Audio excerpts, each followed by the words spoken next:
Today's kitchen tip is how to measure flour. The problem with measuring flour is that flour is ground so fine that when it sits in a container, it packs down. And recipes usually are set for you to measure sifted flour. And when flour is sifted, it doesn't pack and it puffs up again, and you actually end up with less flour than if you just scooped it out.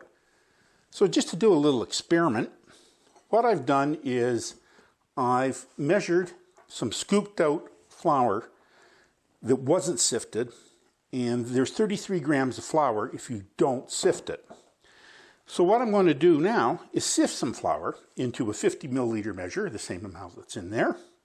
And you just pour some flour into your sieve and shake it over your measure on a plate so you can catch the flour that misses.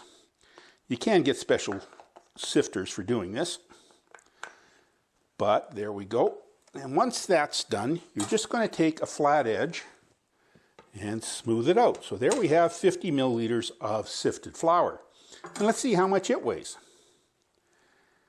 It only weighs 28 grams, or 5 grams less than the 33 grams of the just scooped out flour. So there's quite a difference in the amount of flour. Now, it's a real pain to have to sift the flour and make all this mess. Fortunately, there's a simpler way, and that's just weigh the flour to begin with. Now, there are different kinds of flour, but 1 cup of all-purpose flour, or whole wheat, they weigh the same, weighs 5.11 ounces.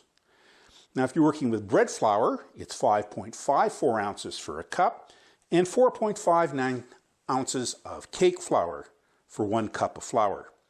And it doesn't matter if it's sifted or not, because you'll have the right amount from weight.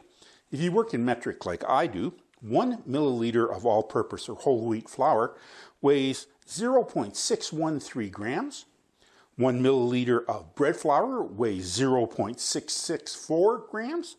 And 1 milliliter of cake flour weighs 0.550.